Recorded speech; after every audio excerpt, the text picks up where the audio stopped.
শুভ সন্ধ্যা sir. Sir, আমার দুটো প্রশ্ন এই সন্ধ্যায়। প্রথমটা হলো, শরিয়া কি?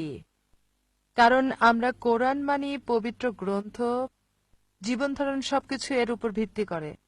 কিন্তু শরিয়া কি?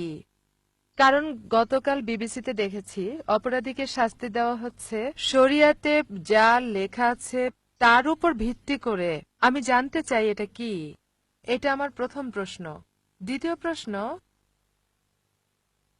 সাধারণত হিন্দু ধর্মে আমরা সবাই ধ্যান চর্চা করি, যার দ্বারা শ্লোক পাঠ করি, কোনো কিছুতে মনোযোগ দেই, যেমন আলো।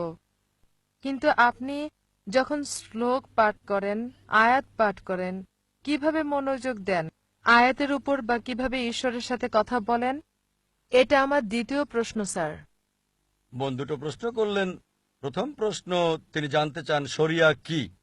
টিভিতে শুনেছেন যে শরিয়া অনুযায়ী। আর দ্বিতীয় প্রশ্ন হলো যে আমরা কিভাবে মনোযোগ দিয়ে থাকি যখন কোনো কিছুর উপাসনা করি। তিনি আলোতে মনোযোগ দেন, আমরা কিভাবে দেই। প্রথম প্রশ্নটা হচ্ছে শরিয়া কি। শরিয়া হচ্ছে বিচার ব্যবস্থা, কোরআন এবং সহিহ হাদিস ভিত্তিক।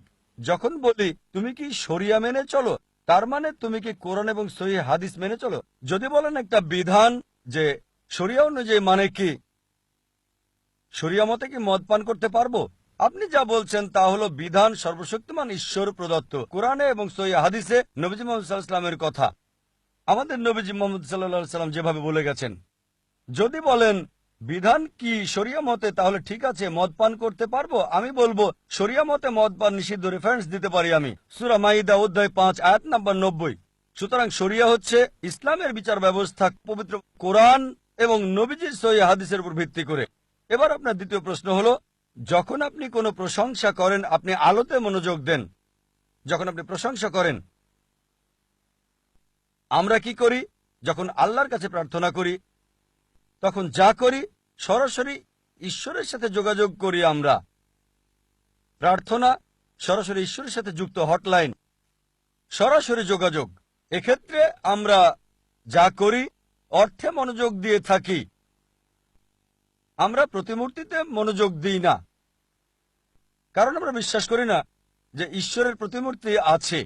এটা করার মানে আপনি ঈশ্বরকে ছোট করে দেখছেন। এখন চিন্তা করেন, আপনি ঈশ্বরে মনোযোগ দিচ্ছেন, সর্বশক্তিমান ঈশ্বরের মূর্তি বানাচ্ছেন, ঈশ্বরকে ছোট করছেন, মূর্তিতে সীমাবদ্ধ করছেন।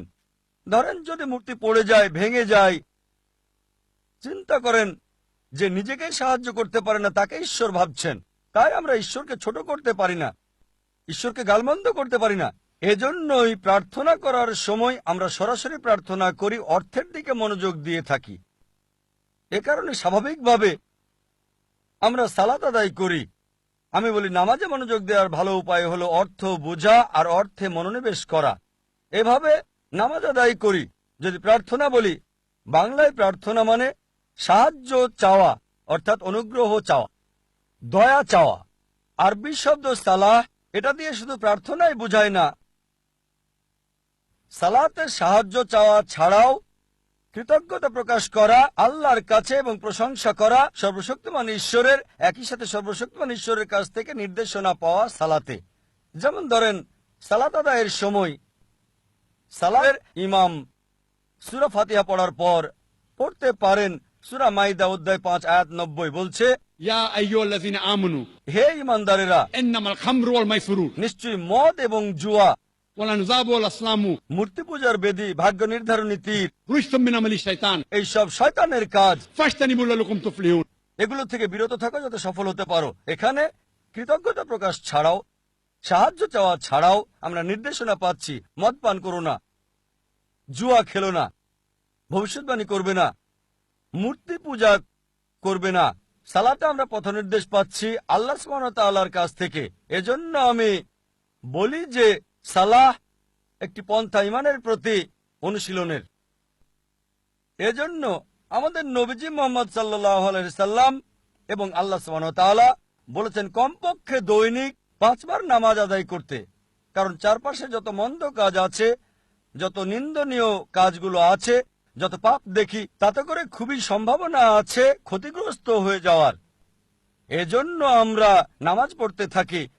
আমরা ইমানের প্রতি অনুশীলন করে কমপক্ষে দৈনিক 5 বার আমরা ইমানের প্রতি অনুশীলন করছি। তাই সালাহ প্রার্থনার চেয়ে অতি উত্তম। প্রার্থনা মানে সাহায্য চাওয়া ছাড়াও আমরা কৃতজ্ঞতা জানাই, ঈশ্বরের কাছ থেকে পথনির্দেশ পাচ্ছি যাতে করে সফল কাম হতে পারি। আপনি শরিয়া অনুসরণ করতে পারেন, সর্বশক্তিমান ঈশ্বরের কাছে নিজের ইচ্ছাকে সমর্পণ করতে পারেন। আশা করি উত্তরটা পেয়েছেন।